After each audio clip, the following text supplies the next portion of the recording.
The dust rose in thick clouds around Sadie Morgan's worn boots as she crossed the wooden bridge into Silver Ridge, Colorado territory, knowing full well that every eye in that respectable town would be watching her with contempt. It was the summer of 1872, and the mountain settlement had long divided itself along the banks of Clear Creek, the righteous folk on the east side where the church steeple pierced the sky, and the fallen on the west where Sadie had been born to a mother who worked in the saloon and a father whose name was never spoken. 22 years of carrying that shame had taught Sadie to walk with her head high, even when her heart felt crushed beneath the weight of judgment. But today, she had no choice but to cross that bridge because old Doc Henderson had sent word that he needed herbs from Patterson's general store, and Sadie was the only one who knew which ones would ease the fever sweeping through the west side shanties. The afternoon sun blazed overhead as Sadie stepped onto the main street of respectable Silver Ridge, her patched calico dress clean but obviously mended a dozen times, her dark hair pulled back in a simple braid that fell past her shoulders. She had her mother's striking green eyes and delicate features, but none of that mattered to the townspeople who saw only where she came from. Mrs. Adelaide Thornton stood outside the millinery shop with her two daughters, all three of them dressed in proper bustled gowns, and the moment they spotted Sadie, they gathered their skirts as if proximity to her might soil the expensive fabric. "Well, I never," Mrs. Thornton announced loudly enough for half the street to hear. "Some people have no shame crossing over here in broad daylight."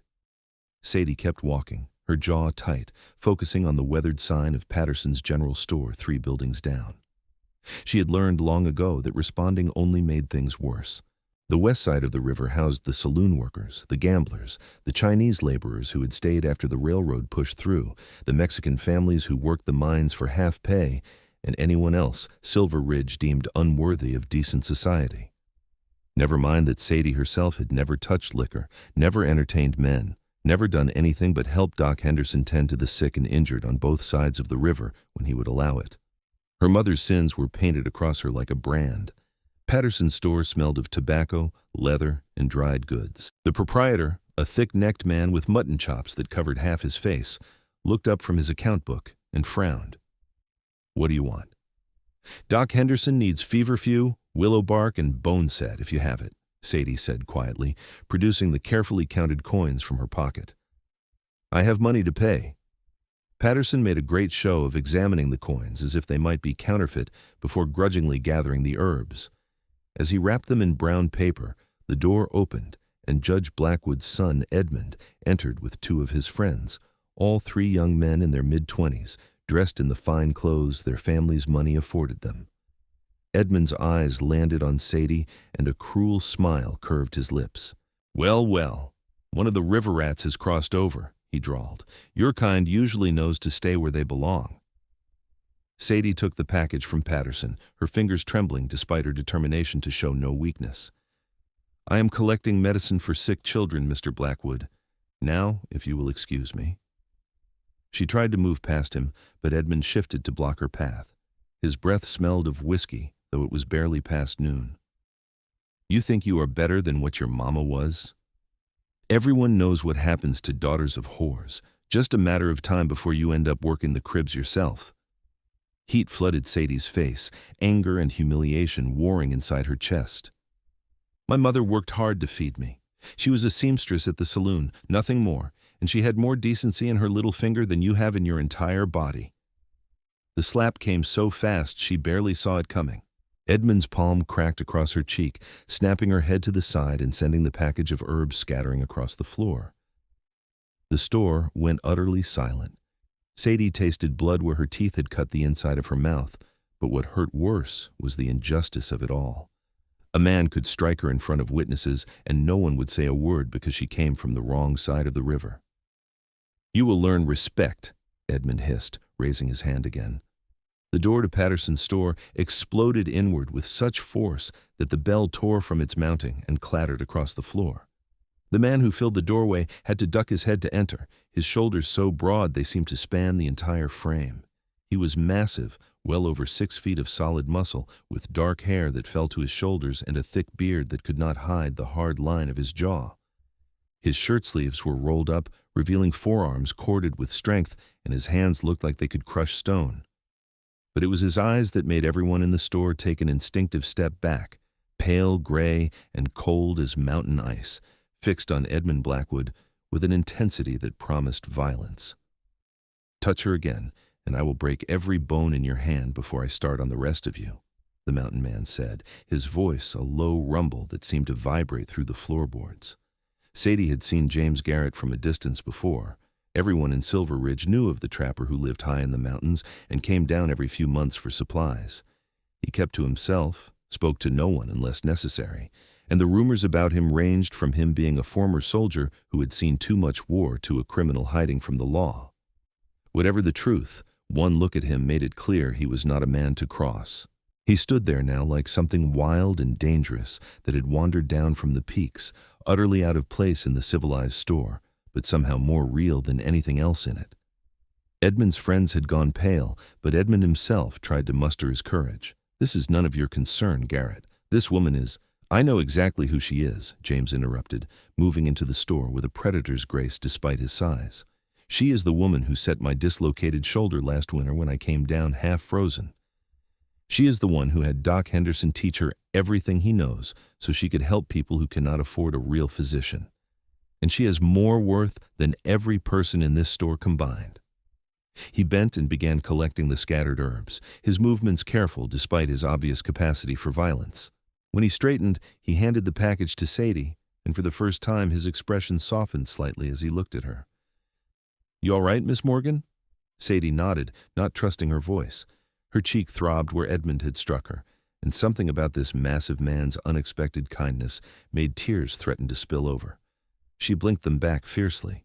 James turned back to Edmund, and the temperature in the room seemed to drop. "You are going to apologize to Miss Morgan now." "I will do no such thing," Edmund sputtered. "My father is a judge," and James moved so fast that Edmund did not have time to flinch. The mountain man's hand closed around the younger man's wrist in a grip that made Edmund cry out, his face going white.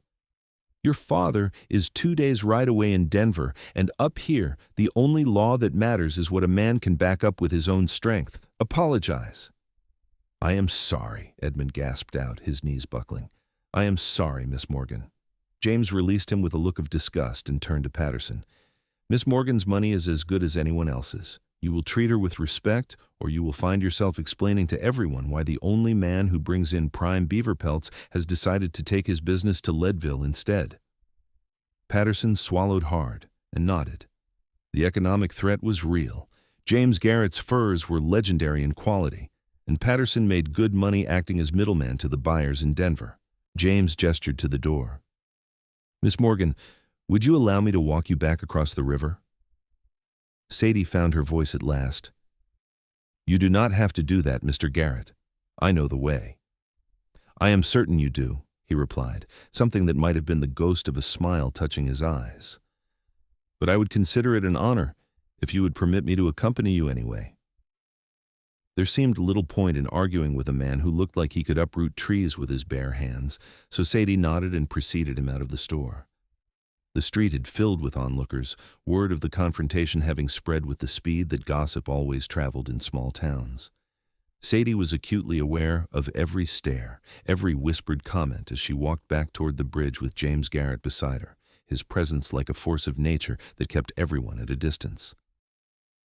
They crossed the bridge in silence, Sadie's heart beating too fast, her thoughts a confused tangle. On the west side, the buildings were shabbier, the streets less maintained, but there was also less pretense.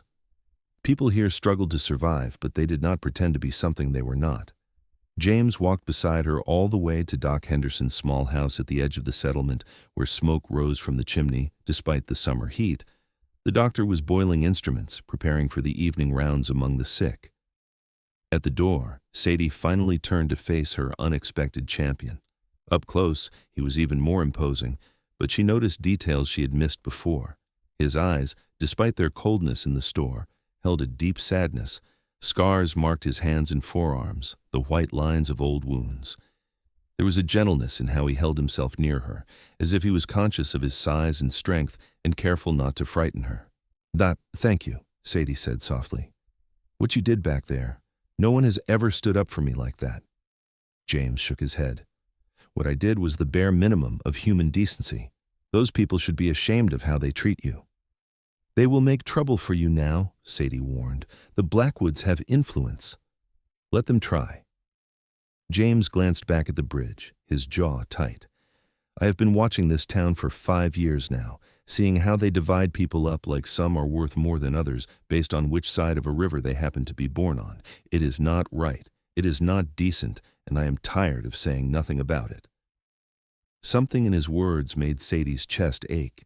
She had spent so long believing herself less than others, accepting the judgment as if it were simply the way of the world. Hearing this strong, self-sufficient man speak against it with such conviction shook something loose inside her. "Why did you help me?" she asked. "You do not even know me." James met her eyes, and the intensity of his gaze made her breath catch. "I know enough. Last winter when I came down from the mountain with my shoulder torn up from a fall, Doc Henderson was passed out drunk. You were the one who set the joint, who gave me willow bark tea for the pain, who checked on me for 3 days to make sure infection did not set in. You never asked for payment. You just helped because I needed help." Sadie remembered that night, the mountain man appearing at Doc Henderson's door like a wounded bear, his face gray with pain, his shoulder grotesquely displaced. The doctor had been in one of his periodic binges, useless with alcohol, and Sadie had been terrified, but determined not to let the man suffer. She had learned enough from watching Doc Henderson to know what needed to be done, even if her hands shook the entire time. "I did what anyone would have done," she said. "No," James replied firmly. "You did what a good person would do. There is a difference." He paused, seeming to struggle with something, then continued in a lower voice. "I came from nothing myself, Miss Morgan. Born to a Shoshone mother and a trapper father who left before I could walk. Grew up between 2 worlds, never fully belonging to either. Fought in the war, saw things that still wake me up at night. When I came to these mountains, it was because I wanted to get away from people and their judgments, their little boxes they try to put everyone in. But watching you walk across that bridge today, head high despite everything, I realized something." "What?" Sadie whispered. "That maybe the problem is not people in general. Maybe the problem is just the wrong people. And maybe the right people are worth coming down from the mountain for." Before Sadie could respond, Doc Henderson appeared in the doorway, his weathered face creased with worry. "Sadie girl, did you get the herbs? The Ramirez baby is getting worse," and he stopped, seeing James. "Garrett, did not expect to see you in town for another month at least." "Just making sure Miss Morgan got home safely," James said. "Some trouble at Patterson's store." Doc Henderson's expression darkened as he noticed the bruise blooming on Sadie's cheek. "What happened?" Sadie quickly explained, downplaying Edmund's violence, but the doctor's face grew thunderous anyway. He had delivered Sadie into the world, had watched her mother work herself to death trying to provide for her daughter, and he had a protective streak when it came to the girl, despite his own struggles with the bottle. "Those Blackwoods think they own this whole territory," Doc Henderson muttered. "One of these days someone is going to teach them different." "Today was that day," James said simply. He turned back to Sadie. "Miss Morgan, I know it is forward of me, but I would like to call on you, if you would permit it. Maybe take you to supper at the boarding house or a walk along the river if you would prefer." Sadie's heart lurched in her chest. She had never been courted. What decent man would court a woman from the wrong side of the river? But James Garrett was not asking out of pity. She could see that in his eyes. He was asking because he genuinely wanted her company, wanted to know her better, and the realization sent warmth flooding through her despite all her ingrained beliefs about her own unworthiness. I would like that," she heard herself say. "I would like that very much." James's whole face transformed with his smile, the hardness melting away to reveal something almost boyish beneath the beard and the scars and the weathered skin. "Tomorrow evening, then. I will come by at 6 if that suits you." Sadie nodded, not trusting herself to speak again, and watched as the mountain man walked away, his stride confident, his broad shoulders squared. Doc Henderson chuckled beside her. "Well now, that is interesting," the old doctor said. "James Garrett does not talk to anyone if he can help it, and he certainly does not court women. You must have made quite an impression on him, Sadie girl." Sadie touched her bruised cheek, thinking about how James had filled that doorway like an avenging angel, how his voice had gone soft when he spoke to her despite the rage simmering beneath his surface. She thought about his words, about coming down from the mountain for the right people, and something unfurled in her chest, something tentative and fragile but unmistakably hopeful. "Doc, I need to help with the Ramirez baby," she said, forcing her thoughts back to immediate concerns. "Let me get these herbs prepared." They worked through the afternoon and into the evening, moving from house to house on the west side, tending to the fever patients. The sickness had come on fast, striking mostly children, and Sadie's hands were steady as she administered teas, changed cool compresses, and murmured reassurances to frightened mothers. This was what she was good at, what gave her life purpose. When the Ramirez baby finally broke his fever near midnight, Sadie allowed herself a moment of pure relief before moving on to the next patient. It was nearly dawn when she finally returned to the tiny cabin she shared with no one. Her mother had died 3 years ago, worn down by hard work and harder living. Sadie kept the place obsessively clean, the floors scrubbed, the one window polished until it gleamed. She had a narrow bed, a table with 2 chairs, a stove, and a shelf of medical books Doc Henderson had given her over the years. It was not much, but it was hers. She did not sleep, her mind too full of the previous day's events. Every time she closed her eyes, she saw James Garrett filling that doorway, saw the cold fury in his gray eyes as he defended her. No one had ever defended her before. No one had ever suggested she was worth defending. And now this man, this massive, self-sufficient mountain man who needed nothing and no one, wanted to court her. It seemed impossible. It seemed like a dream she might wake from at any moment. The next day passed in a blur of nervous anticipation. Sadie saw patients with Doc Henderson, checked on the fever cases to make sure they continued improving, and tried not to think about the evening ahead. But as 6 o'clock approached, she found herself washing carefully in the basin, changing into her one good dress, still patched but made of better fabric than her everyday clothes, and attempting to tame her hair into something more elegant than her usual braid. James arrived exactly at 6, and Sadie's breath caught when she opened the door. He had cleaned up, his hair still long but neatly combed back, his beard trimmed, and he wore a clean shirt that strained across his massive shoulders.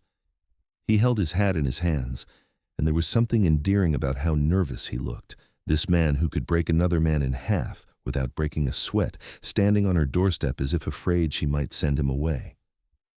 "You look beautiful," he said, his voice rough. "Thank you," Sadie replied, feeling heat rise to her cheeks. "You look very nice yourself." They walked to Mrs. Chen's boarding house, one of the few establishments on the west side that served decent food. The Chinese woman who ran it had always been kind to Sadie, never judging her for her mother's profession, and she greeted them with a warm smile and led them to a table in the corner where they would have some privacy. At first, the conversation was halting, both of them uncertain. But as the evening progressed, Sadie found herself relaxing. James was easier to talk to than she had expected. He listened intently when she spoke about her work with Doc Henderson, about her dream of maybe one day becoming a real nurse, if such a thing were possible for someone like her. He asked thoughtful questions, and his respect for her knowledge was obvious. In turn, James told her about his life in the mountains. He had a cabin high up where the air was thin and cold even in summer, where he trapped in winter and hunted in the other seasons.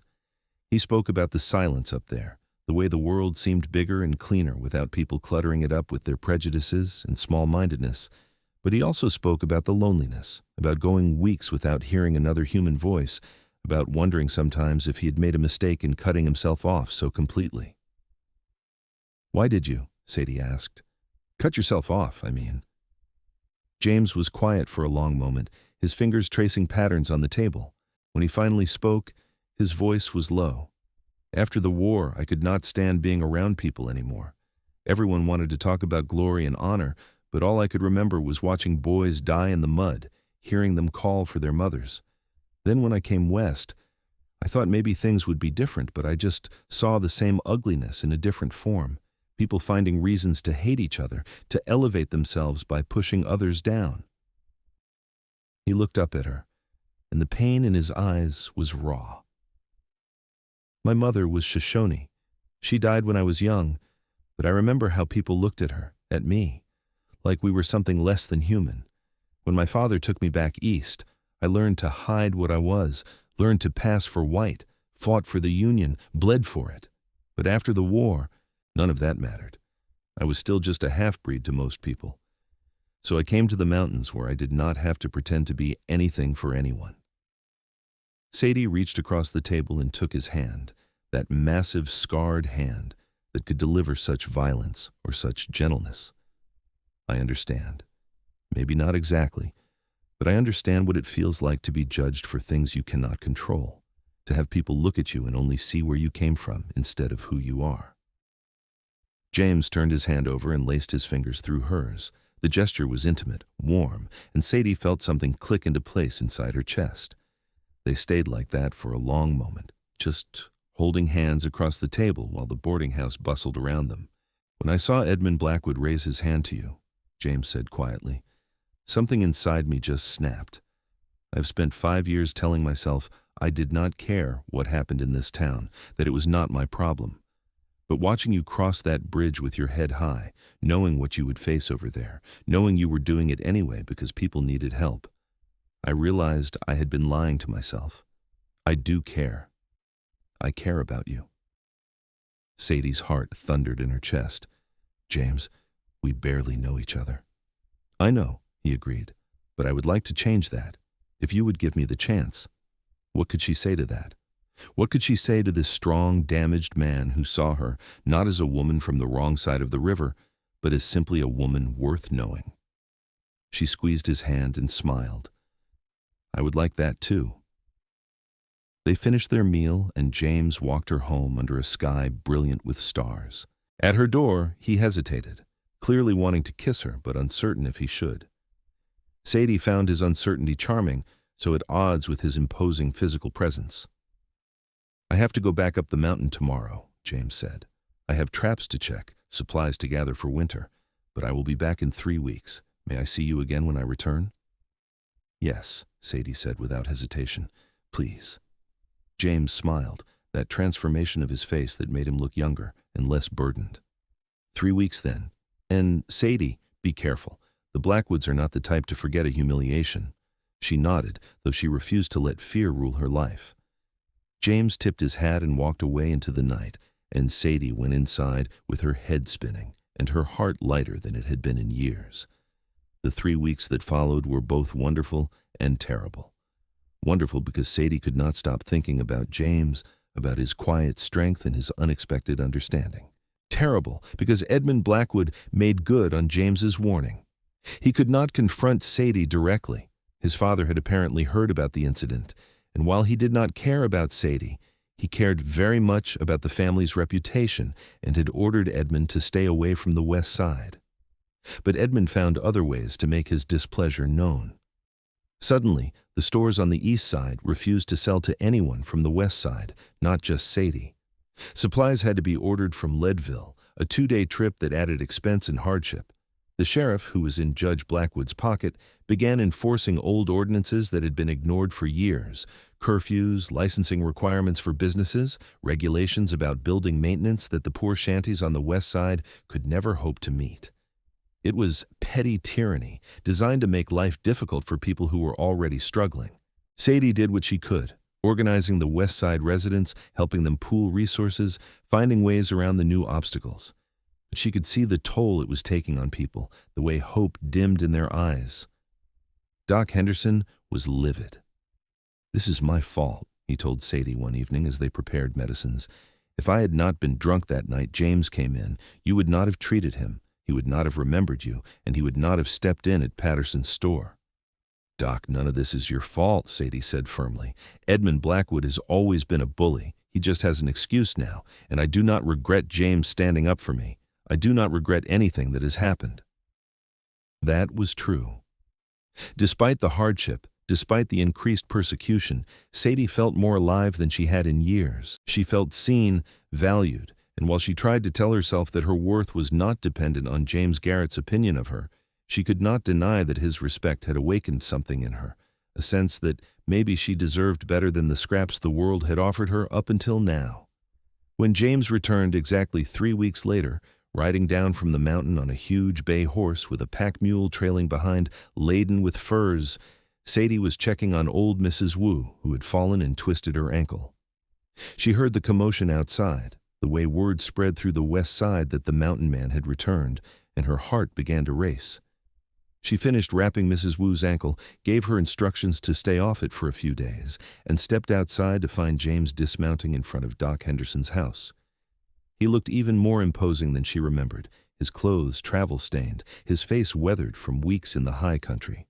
But when he saw her, his entire expression softened. "Sadie," he said, and the way he said her name made her stomach flip. "James," she replied, unable to keep the smile from her face. "Welcome back?" He strode toward her, and for a moment, Sadie thought he might sweep her into his arms, but he stopped just short, remembering himself, remembering propriety. "I brought you something." He dug into his saddlebag and produced a package wrapped in cloth. Sadie unwrapped it carefully and gasped. Inside was a beautiful deer hide, perfectly tanned and soft as silk, and a collection of dried herbs she recognized as mountain varieties that were nearly impossible to get, herbs with powerful medicinal properties. "James, this is too much," she protested. "It is not enough," he replied seriously. "You are always helping everyone else, Sadie. You deserve something for yourself for once." Tears pricked her eyes. She blinked them back and carefully rewrapped the gifts. "Thank you. This is incredibly thoughtful." Doc Henderson emerged from his house and greeted James, and the three of them spent the evening together, talking about the situation in Silver Ridge, about the increased tensions between the two sides of the river. James's face grew darker as he learned what had been happening. "This has to stop," he said finally. "The Blackwoods cannot be allowed to terrorize people just because they have money and connections." "What can we do?" Doc Henderson asked wearily. "The law is on their side. The law is them." James was quiet, but Sadie could see him thinking, working through possibilities. Finally, he stood. "I need to make some trips. There are people I know, people who might be able to help, but it will take time. In the meanwhile, Sadie, I want to ask you something." He turned to her, and there was an intensity in his gaze that made her pulse quicken. "Come up to the mountain with me, just for a few days. Let me show you where I live, what my life is like. I know it is forward, and I know it might not be proper, but I want you to see it. I want you to understand what I am offering before we go any further." Doc Henderson cleared his throat. "I will come as chaperone if it will make it more proper. My old bones could use some mountain air anyway." Sadie looked between them, her mind racing. What James was suggesting was scandalous by any standards, an unmarried woman traveling alone with a man to his isolated cabin. But then again, her reputation was already ruined in the eyes of respectable society. And she found that she trusted James, trusted that he would not dishonor her, that his invitation came from a genuine desire to share his life with her, rather than any darker motive. "Yes," she said, "I would love to see your home." They left the next morning, the three of them on horseback with supplies packed on the mule. James led them up narrow trails that climbed steadily into the high country, through forests of pine and aspen, past rushing streams still cold with snowmelt despite the summer heat. The air grew thinner and clearer, and Sadie found herself exhilarated by the beauty around her. James was different up here, more relaxed, more open. He pointed out animal tracks, explained which plants were edible and which were poisonous, showed them hidden valleys where elk grazed. His knowledge was encyclopedic, his comfort in the wilderness absolute. This was his domain, and he moved through it with the confidence of a man who belonged. They reached his cabin late afternoon on the second day. It sat in a meadow surrounded by towering peaks, a solid structure of hewn logs with a stone chimney and a wide porch. Behind it was a lean-to shelter for his horses, a smokehouse, and a creek that ran crystal clear. It was beautiful in its simplicity, and Sadie could immediately understand why James had chosen this place. "It is wonderful," she breathed, dismounting and looking around. James helped Doc Henderson down. The older man was saddle-sore and grumbling good-naturedly, and showed them inside. The cabin was one large room with a sleeping loft, sparsely furnished but meticulously maintained.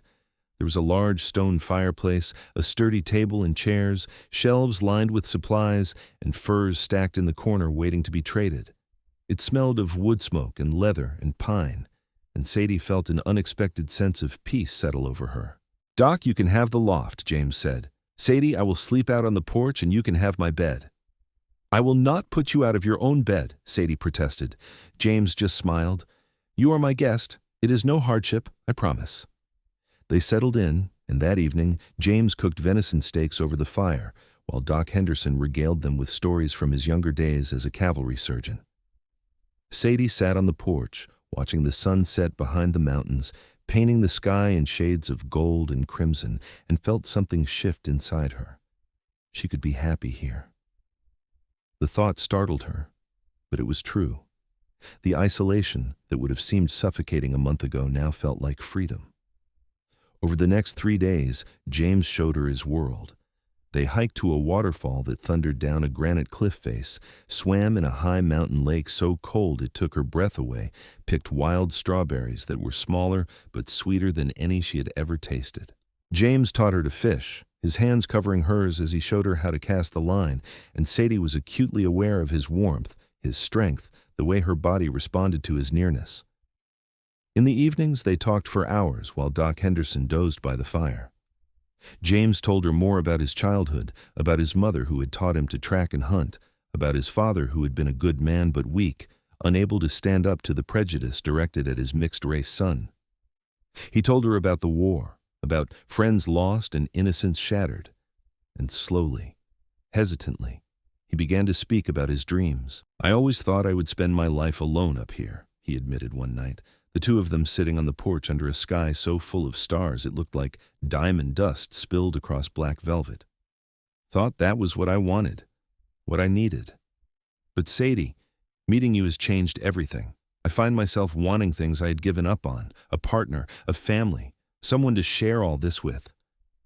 Sadie's heart pounded so hard she was certain he could hear it. "James, we have only known each other for a few weeks." "I know," he said, turning to look at her. "And maybe I am crazy. Maybe I'm moving too fast. But I'm 30 years old, Sadie, and I have spent most of my life running from anything that might hurt me. I do not want to run anymore. I want to fight for something. I want to fight for you if you will let me." She wanted to tell him yes, wanted to throw herself into his arms and accept everything he was offering. But practicality held her back. "I have responsibilities in Silver Ridge. Doc Henderson needs my help. The people on the west side depend on me." "I know," James replied, "and I'm not asking you to abandon them. I'm just asking you to think about it, to consider what a life together might look like. I could build an addition to the cabin, a proper room where you could see patients who need mountain air for their lungs. We could spend winters down in Silver Ridge if you wanted, helping Doc Henderson.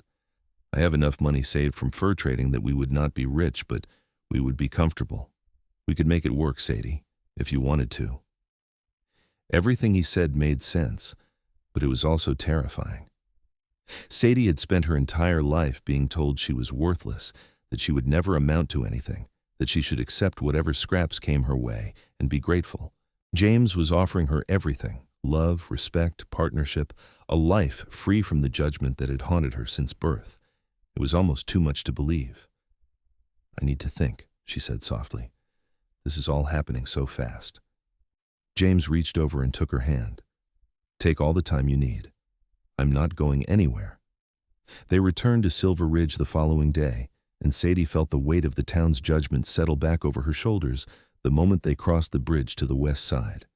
It was a stark contrast to the freedom she had felt in the mountains, and she realized with sudden clarity how much of her life had been spent trying to make herself small, trying not to provoke the people who looked down on her. James seemed to sense her mood shift. Before leaving to stable his horses, he caught her hand. "You do not owe these people anything, Sadie. Remember that. You do not have to keep accepting their abuse." But it was not that simple. The people on the west side needed her, and she could not abandon them just because she had been offered an escape. So Sadie threw herself back into her work, helping Doc Henderson with his rounds, checking on the fever patients, treating the injuries that came from people working dangerous jobs for low pay. James stayed in Silver Ridge longer than usual, renting a room at Mrs. Chen's boarding house. He courted Sadie properly, taking her to meals, walking with her along the river, always the perfect gentleman. But Sadie could feel the intensity simmering beneath his careful courtesy, could see in his eyes that he wanted more, that he was holding himself back out of respect for her. 2 weeks after their return from the mountain, everything came to a head. Sadie was walking back from treating a miner who had gashed his leg when she saw smoke rising from the east side of town. She hurried toward the bridge and stopped, horror washing over her. Patterson's general store was on fire, flames leaping from the roof, black smoke billowing into the sky. A crowd had gathered, and Sadie pushed through to the front. Patterson stood there with his wife, both of them crying, watching their livelihood burn. The volunteer fire brigade was trying to contain the blaze, but it was clear the store was lost. "What happened?" Sadie asked Mrs. Patterson. The woman turned to her, her face streaked with soot and tears. "I do not know. We were closed for the midday meal when someone shouted that the store was on fire. By the time we got here, it was too late." But then Sadie heard the whispers spreading through the crowd. Arson. Someone had deliberately set the fire, and the rumors pointed to the west side, revenge for Patterson selling to Sadie despite the unofficial boycott. "That is not true," Sadie said loudly. "No one from the west side did this." "How would you know?" someone shouted back. "You people have been angry ever since the stores stopped serving you." The crowd began to turn ugly, people muttering, casting hostile glances at Sadie. She took a step back, suddenly aware that she was alone and surrounded by people looking for someone to blame. Then a hand gripped her shoulder, and she looked up to find James beside her, his face set in hard lines. "Miss Morgan was with me all morning," James said, his voice carrying over the crowd, "and I know for a fact that no one from the west side had anything to do with this fire." "How could you possibly know that?" Edmund Blackwood appeared from the crowd, his face flushed. "You have been spending all your time with these river rats. Maybe you helped them do it." James moved so fast that Edmund barely had time to raise his hands. The mountain man grabbed him by the front of his shirt and lifted him clear off his feet, Edmund's eyes bulging as James brought him close. I know because I was watching your friends Riley and Thompson pour kerosene around the back of the store last night," James said, his voice deadly quiet. "I know because I heard them talking about how they would make it look like the West Side did it, stir up enough trouble that your father could justify calling in federal marshals to restore order. I know because I've been watching you and your people for weeks now, seeing all the petty cruelty you inflict on people who have done nothing to deserve it." He dropped Edmund in a heap and turned to address the crowd. "Someone sent me a telegram 3 days ago. A federal marshal is already on his way here, sent by someone who filed a report about ongoing persecution and civil rights violations in Silver Ridge. That marshal is going to be very interested to hear about arson, about conspiracy, about wealthy men using their influence to terrorize the poor." The crowd went silent. Sadie stared at James, her mind racing. He had sent for a federal marshal? He had been investigating the Blackwoods? Edmund scrambled to his feet, his face white. "You are lying. You have no proof." "I have Riley's jacket that he left behind when they ran. It has his initials embroidered in the lining. I am sure his mother will confirm it is his." James smiled, but there was no warmth in it. "I also have statements from a dozen witnesses about the harassment the West Side has been subjected to. And I have documentation of Judge Blackwood's financial interests that make it very clear why he has been trying to drive people out. Seems he has been buying up land cheap, planning to sell it to the railroad at a premium once he has cleared out the current residents." The crowd erupted in angry shouting, but this time the anger was directed at the Blackwoods. People surged forward, and suddenly James was pulling Sadie away, Doc Henderson appearing at their side as the three of them hurried across the bridge to the relative safety of the West Side. "You did all that?" Sadie demanded once they were back at Doc Henderson's house. "You investigated them, contacted federal authorities, gathered evidence?" James shrugged, looking uncomfortable with her scrutiny. "I told you I knew people. I fought in the war with men who are now in positions of authority. I called in some favors." "But why? This is not your fight." James took her hands in his, and the intensity in his gray eyes made her breath catch. "Yes, it is. It became my fight the moment I met you, the moment I realized what this town has been doing to you, to everyone on this side of the river. I cannot fix everything, Sadie.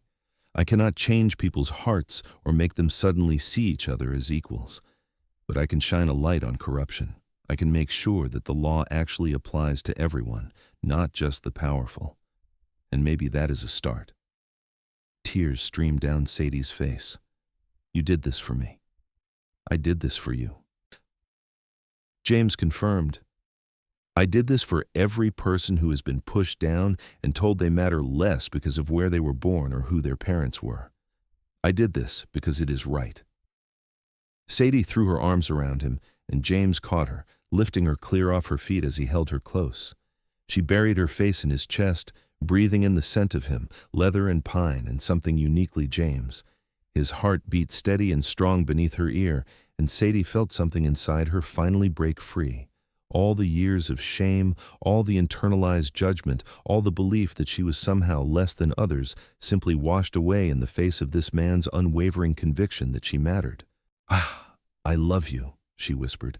"I know it is fast and I know it is crazy, but I love you, James Garrett." James set her down carefully, his hands framing her face as he looked at her with such tenderness it made her heart ache. "I love you too, Sadie Morgan. I think I have loved you since that night you set my shoulder, so fierce and determined despite being terrified.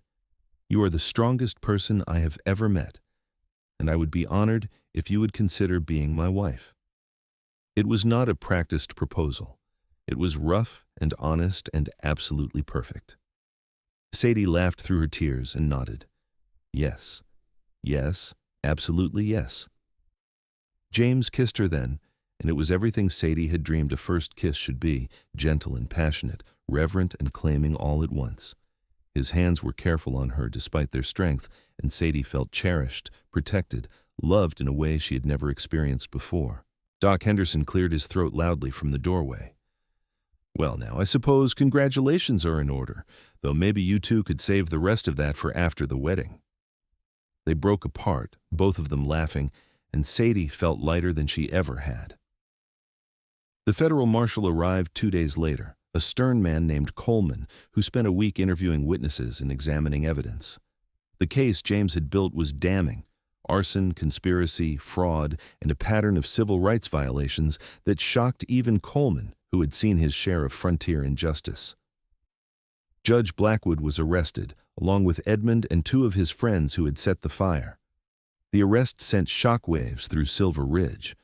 The judge was transported to Denver to face federal charges, and suddenly, the careful social hierarchy of the town began to crack. Without the Blackwoods enforcing the divisions, people began to question why they had accepted those divisions in the first place. It did not happen overnight. Prejudice that deep-rooted never disappeared quickly. But slowly, tentatively, bridges began to form. A few of the merchants on the east side started selling to west side residents again. Some of the west side workers found better-paying jobs.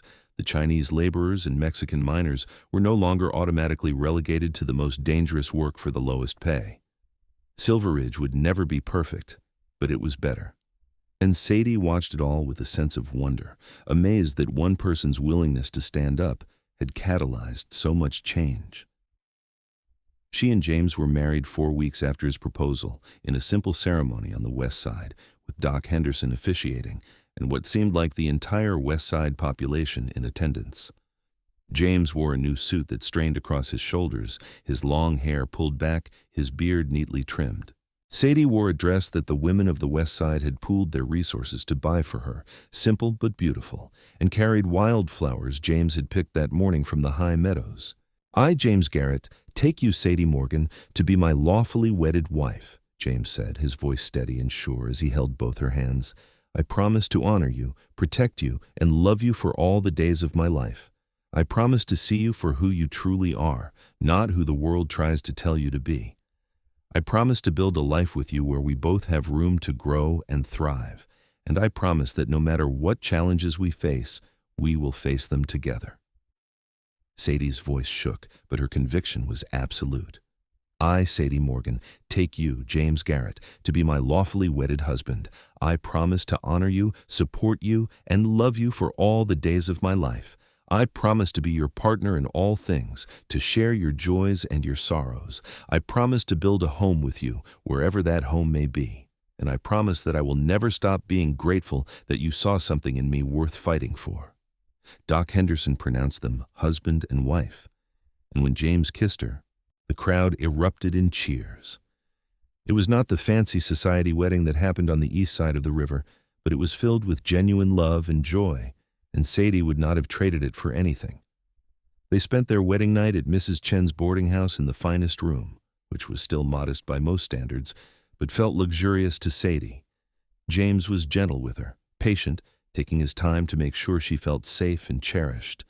Afterward, lying in his arms with her head on his broad chest, Sadie felt a completeness she had never known existed. "Are you happy?" James murmured, his fingers tracing lazy patterns on her bare shoulder. "More than I ever thought possible," Sadie replied honestly. "James, where will we live? In the mountains or here in town?" James was quiet for a moment. "I've been thinking about that. What if we did both? We could spend spring and summer in the mountains.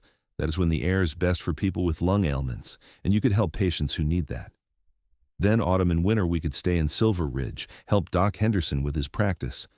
I can still trap and hunt enough to support us, and your work as a healer brings in a little money. We would not be wealthy, but we would be together." It was a perfect compromise, honoring both their needs. Sadie tilted her head up to kiss him. "That sounds wonderful." They left for the mountain cabin a week later, after Sadie made sure Doc Henderson had enough supplies and taught several of the West Side women basic medical care to help in her absence. The old doctor hugged her fiercely before they departed. "You take care of yourself, Sadie girl," he said gruffly, "and you take care of her, Garrett, or you will answer to me." "I will guard her with my life," James promised, and Sadie knew he meant it absolutely. Life in the mountains was everything James had promised and more. The cabin became their sanctuary, a place where they could simply be themselves without judgment or prejudice. James added a room to the cabin, creating a space where Sadie could receive patients. Word spread slowly through the scattered mountain settlements that there was a healer at Garrett's cabin, and people began making the trek when they needed help. Sadie treated everything from broken bones to difficult births, using the knowledge Doc Henderson had imparted and learning new things from the people who came to her. The mountain folk paid in what they could: smoked meat, vegetables from their gardens, hand-carved tools, wool blankets. It was never money, but it was enough. James proved to be an attentive and loving husband. He was protective without being controlling, supportive without being condescending. He taught Sadie to shoot, insisting she know how to defend herself when he was away checking his trap lines. He taught her to track, to read the weather in the clouds, to find her way through the forest using landmarks and the position of the sun. And in turn, Sadie taught him to be less solitary, to open up about his feelings, to accept that needing someone was not the same as being weak. Their first winter came, and they made the journey down to Silver Ridge as planned.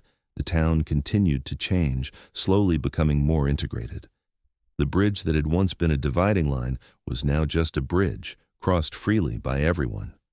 The distinctions between East Side and West Side began to blur, though old habits died hard, and there were still those who clung to their prejudices. Sadie worked alongside Doc Henderson through the winter months, treating the usual ailments: winter coughs, frostbite, injuries from men working in dangerous conditions. James took to hiring himself out for difficult jobs, using his strength and skills to help people with heavy labor, building repairs, and the like. He was respected now, both for his abilities and for what he had done to bring down the corrupt Blackwood administration. Spring came, and with it, news that made Sadie's heart soar. She was pregnant. She told James one morning as they prepared to head back up to the mountains, and the look of pure joy on his face made her cry. He was so gentle with her after that, almost absurdly careful, and Sadie had to remind him repeatedly that pregnancy was not an illness. Their son was born in the mountain cabin the following winter, with Doc Henderson in attendance and James pacing outside like a caged bear. The baby came screaming into the world with a full head of dark hair and his father's gray eyes, and when James held him for the first time, tears streamed down the big man's face. "He is perfect," James whispered. "Sadie, he is absolutely perfect." They named him Samuel, after James's father. Sam was a healthy, robust baby who seemed to inherit his father's size and his mother's determination. Watching James with their son broke and remade Sadie's heart daily. This fierce mountain man who could face down armed men without flinching was absolutely undone by a tiny infant's smile. Life settled into a comfortable rhythm. Springs and summers in the mountains, where Sadie tended to patience, and James worked his trap lines while Sam grew strong and wild, learning to walk on the forest paths, learning the names of birds and trees. Autumns and winters in Silver Ridge, where they helped Doc Henderson and contributed to the community that was slowly learning to see past old divisions. Sam was 4 when their daughter was born, a tiny thing with her mother's green eyes and her father's stubborn chin. They named her Ruth, and she was as different from her brother as night from day. Where Sam was bold and reckless, Ruth was thoughtful and gentle. Sam taught her to climb trees and catch fish. Ruth taught him to be patient and kind to smaller creatures. The years passed, marked by the changing seasons and the steady rhythm of their lives. Doc Henderson grew older and eventually retired, turning his practice over to Sadie with his blessing. She became the primary healer for both the mountain communities and Silver Ridge, respected for her skill and her dedication. James continued to trap and hunt, but he also began guiding people into the high country, showing them the beauty he had once kept selfishly to himself.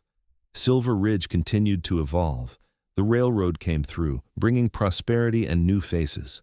The strict divisions between East and West faded until they were mostly forgotten by the younger generation.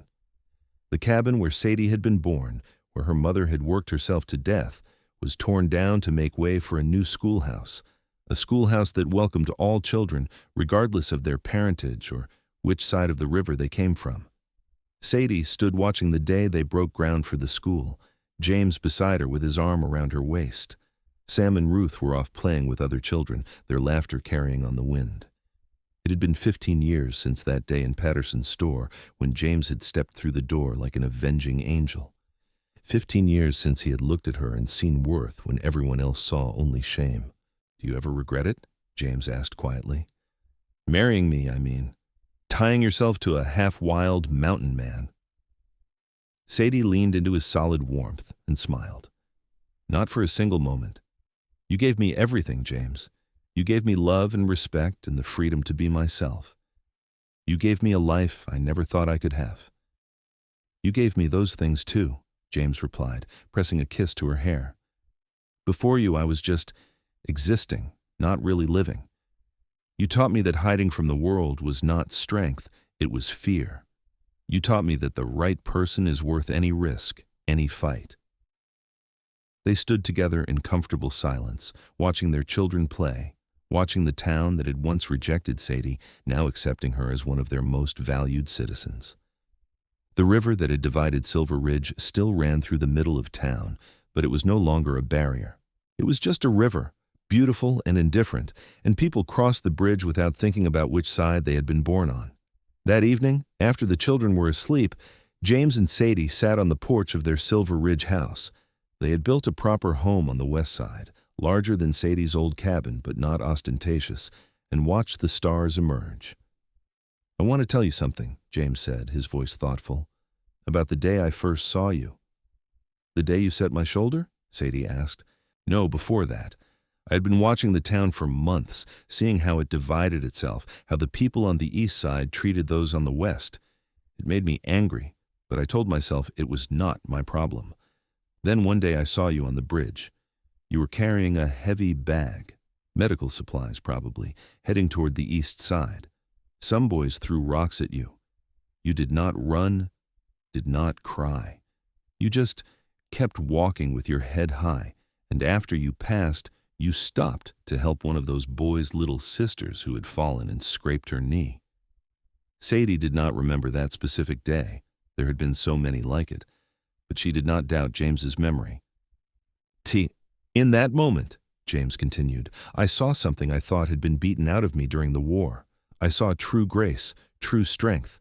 You had every reason to be bitter, to be cruel, to let that little girl suffer because her brother had hurt you. But you helped her anyway because that is who you are. And I thought, if there are people like that in the world, people who can endure cruelty and still choose kindness, then maybe I have been wrong to hide from humanity. Maybe there is something worth fighting for after all." Tears streamed down Sadie's face. "You never told me that." "I am telling you now," James said, taking her hands. "You changed my life before you ever knew my name, Sadie. You showed me that courage is not about being fearless. It is about being afraid, being hurt, and choosing love anyway. Sadie kissed him, pouring all her love and gratitude into it. When they finally broke apart, she rested her forehead against his. We should tell the children this story someday, when they are old enough to understand. They should know what it cost for them to grow up in a world that does not judge them for their blood or their birthplace. We will, James promised, and we will make sure they know that progress is not inevitable. Every generation has to choose whether to perpetuate old divisions or build something better. 2 more children followed over the years. Another son they named Daniel, and a daughter they named Grace. The mountain cabin was expanded again and again to accommodate their growing family. James built a schoolroom where Sadie taught all 4 children to read and write and cipher. They learned healing arts from their mother and wilderness skills from their father, and they grew up knowing they were loved beyond measure. Sam, their eldest, eventually became a doctor, going east to medical school and returning to practice in Silver Ridge. Ruth married a surveyor and moved to Denver, but she came home often, bringing her own children to run wild in the mountains their grandparents loved. Daniel took over his father's guiding business, leading people into the high country with James's same reverence for the wild places. And Grace became a teacher, working in the very schoolhouse that had been built on the site of Sadie's childhood home. Doc Henderson lived to see Sam graduate from medical school, and he died peacefully in his sleep shortly after, a satisfied smile on his weathered face. They buried him on a hillside overlooking Silver Ridge, and half the town turned out for the funeral. James and Sadie stood together at the graveside, remembering the cantankerous old doctor who had given Sadie a chance when no one else would. The years were not without challenges. There were harsh winters when supplies ran low, illnesses that tested Sadie's skills, accidents in the mountains that brought James home injured. But through it all, they faced everything together, their love deepening with time rather than fading. On their 25th wedding anniversary, their children threw them a party in Silver Ridge. The whole town came, people from both sides of the river, mountain folk who had made the long trek down, even some of the Chinese and Mexican families who had been marginalized for so long. There was music and dancing, food and laughter, and speeches that made both James and Sadie uncomfortable with their effusive praise. But what moved Sadie most was when several of the younger townspeople approached her, young women who had been children when she first married James. They told her that seeing her life, seeing how she had been treated, and how she had responded with grace and determination, had inspired them to demand better for themselves. They thanked her for showing them that their birth did not define their worth. That night, lying in bed with James, Sadie thought about everything that had happened since that day in Patterson's store. "Do you remember what you said to me that first evening? About coming down from the mountain for the right people?" James pulled her closer, his chin resting on top of her head. "I remember everything about that day." "I was so scared," Sadie admitted. "Scared to hope, scared to believe that someone could see value in me. I had spent so long accepting that I was less than others that I almost could not recognize love when it was offered to me." "And now?" James asked. "Now I know that I was never less than anyone. I know that my worth is not determined by where I was born or what others think of me. I know that because you taught me that, James. You showed me what it looks like to be seen, really seen, for who I am rather than what I represent." James was quiet for a moment. "You taught me things too, you know. You taught me that strength comes in many forms, that healing is as important as protecting, that opening your heart to someone is not weakness, it is the bravest thing a person can do. You taught me that I was wrong to hide from the world, that I was missing out on everything that makes life worth living." They fell asleep wrapped in each other's arms, and Sadie dreamed of rivers and mountains, of bridges that connected rather than divided, of a world where children grew up knowing they were valuable simply because they existed. The years continued to roll by. James's hair went silver, though he remained as strong and vital as ever. Sadie's face lined with age, but her green eyes stayed sharp, and her hands remained steady as she tended to patients. They became grandparents, then great-grandparents, watching their family tree spread and flourish. Silver Ridge grew into a proper town, then a small city. The rough edges of the frontier smoothed out as Colorado achieved statehood and modernity crept in. But some things remained constant. The river still flowed through the middle of town, the mountains still rose in the west, and James and Sadie still lived according to the principles that had brought them together. When they were both in their 60s, James took Sadie back up to the mountain cabin one last time. Their children were grown with families of their own, their patients well tended by Sam and the other doctors now practicing in Silver Ridge. It was time, they decided, to return to where they had been happiest. The cabin had been maintained over the years, and it welcomed them back like an old friend. They spent their days in quiet contentment. James still checking his trap lines, though, more for the exercise than the income. Sadie tending her herb garden and occasionally seeing patients who made the journey up the mountain specifically to seek her out. One evening, as they sat on the porch watching the sunset paint the peaks in shades of gold and rose, James turned to Sadie with a serious expression. "I need you to promise me something." "Anything," Sadie replied, though something in his tone made her heart clench. "When I am gone, and do not protest, we both know my heart has not been what it used to be. I need you to promise you will not hide away up here. Go back down to Silver Ridge, be with our children and grandchildren. Keep living, Sadie. Keep choosing joy." Tears filled her eyes. "James, I do not want to think about—" "I know," he interrupted gently, "but promise me anyway." "Only if you promise me the same," Sadie countered. "If I go first, you cannot just disappear into these mountains. You have to stay connected to our family, to the world we built together." James nodded solemnly. "I promise." They sat in silence as the stars emerged, holding hands the way they had thousands of times over their decades together, and Sadie sent up a silent prayer that they would have many more years before either of them had to face the world without the other. As it happened, they had another 15 years. Both of them slowed with age, but neither lost their essential selves. James remained protective and strong. Sadie remained compassionate and determined. They celebrated their 50th wedding anniversary surrounded by so many descendants. They lost count of them all, ranging from great-great-grandchildren just learning to walk to their eldest grandchildren who now had silver in their own hair. James died on a crisp autumn morning, in his sleep, with Sadie beside him. He simply failed to wake up, his great heart finally giving out after 8 decades of life. Sadie held him and wept, feeling like half of herself had been torn away. The man who had carried her from the wrong side of the river to his side, who had seen her worth when no one else did, who had loved her with a constancy that had never wavered. He was gone, but she remembered her promise. So after the funeral, after James was laid to rest on the mountain he loved with a view of the valley below, Sadie went back to Silver Ridge. She moved in with Sam and his family, and she let herself be cared for the way she had spent a lifetime caring for others. The grief was crushing at first, the absence of James a constant ache. But slowly, Sadie began to find moments of peace. She would catch sight of one of her great-grandchildren and see James's gray eyes looking back at her. She would hear one of the mountain guides telling a story about her husband's legendary strength and skill, keeping his memory alive. She would visit the schoolhouse built on the site of her childhood home and marvel at the distance she had traveled. 5 years after James died, on a warm summer evening, Sadie stood on the bridge in the middle of Silver Ridge. The town sprawled on both sides of the river now, no distinctions remaining between east and west. Young people crossed back and forth without even thinking about it, because the divisions that had once seemed so absolute had been revealed for what they truly were, artificial constructs maintained by people who needed someone to look down on. Ruth found her there, Sadie's daughter, now a woman in her 60s herself. "Mama, are you all right?"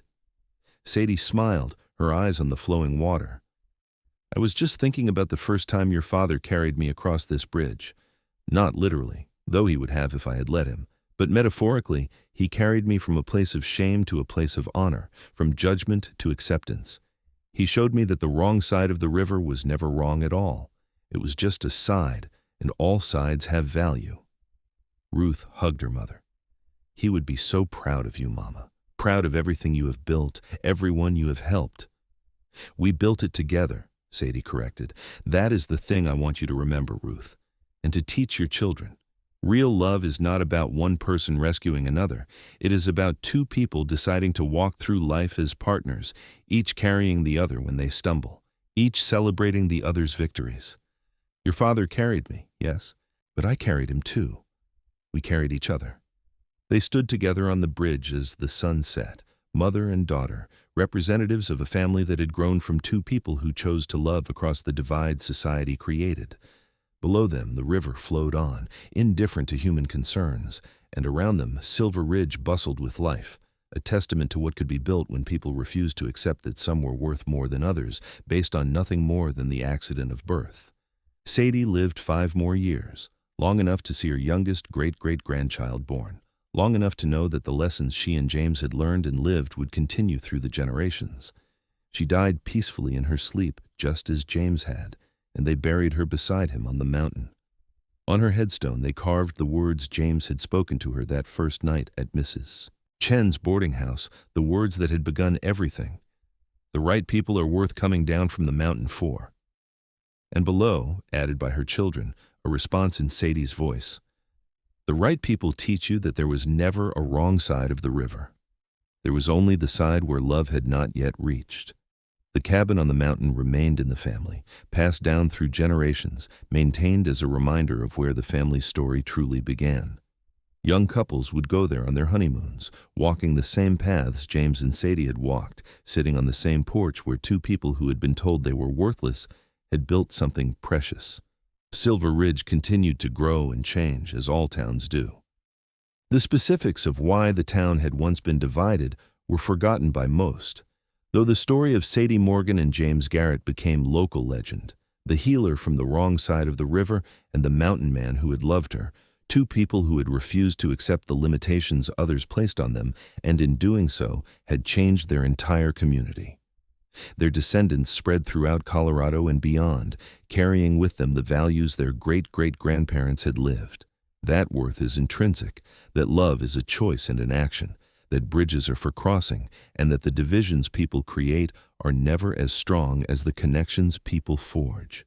And on quiet nights in Silver Ridge, when the wind came down from the mountains, old-timers would swear they could see 2 figures on the bridge in the moonlight, a massive man with long silver hair and a small woman with green eyes, holding hands as they had for 50 years, watching over the town they had helped transform, guardians of the lesson that love, real love, sees worth where others see only shame, sees possibility where others see only limitation, and chooses to build bridges instead of maintaining divisions. The river flowed on, as rivers do, caring nothing for the human stories played out along its banks. But the people of Silver Ridge cared. They remembered. They taught their children the story of how one man's courage in defending a woman from the wrong side of the river had catalyzed change, how one woman's grace under persecution had inspired a generation, how 2 people choosing to love each other had proven that the things that divide us are far weaker than the things that unite us. And in that remembering, in that teaching, Sadie and James lived on, not just in the blood of their descendants, but in the values of an entire community that had learned, slowly and imperfectly but surely, that there is no wrong side of the river. There is only the side where we stand, and the choice we make each day about whether to build walls or bridges, whether to judge or to understand, whether to reject or to welcome. James Garrett had carried Sadie Morgan over to his side gladly, but in the end, his side and her side had become simply their side, a place of love and acceptance, built one choice at a time, one act of courage at a time, one moment of choosing connection over division at a time. And that was the truest legacy of all, not the children or grandchildren, numerous as they were, not the changes to Silver Ridge's social structure, significant as they were, but the simple, profound truth that 2 people, told they were worthless by a world that judged them for circumstances beyond their control, had proven that worth is not assigned by others. It is inherent, it is undeniable, and it shines brightest when someone loves you enough to see it, to name it, and to build a life that celebrates it. The story of Sadie and James became the story Silver Ridge told itself about itself, a story of growth, of change, of people choosing to be better than they had been. And in every generation, someone would stand on that bridge in the center of town and remember that once it had been a dividing line, and they would be grateful that 2 people had loved each other enough to erase that line, not just for themselves, but for everyone who came after. That was the power of their love, not just that it had saved them, but that it had saved their community, their descendants, everyone who heard their story and thought maybe, just maybe, the divisions we accept as inevitable are actually just choices we keep making. And if they are choices, they can be unmade. One bridge at a time, one love at a time, one person choosing to see worth in another, choosing to carry them gladly, choosing to build something better than what they inherited. The sun set over Silver Ridge one final time in this story, painting the river gold, illuminating the bridge where once a terrified woman had walked knowing she would face judgment, where now children played without knowing such judgment had ever existed. The mountains stood eternal in the west, holding the memory of a cabin where love had flourished, where two people had made a life against all odds. And if you listened carefully, on nights when the wind was just right, you could almost hear it, laughter carried down from the high country, the sound of a man and a woman who had beaten the odds, who had loved each other through everything, who had proven that there was never a wrong side of the river, only the side where they had not yet found each other. And once they did, everywhere became the right side because they were together.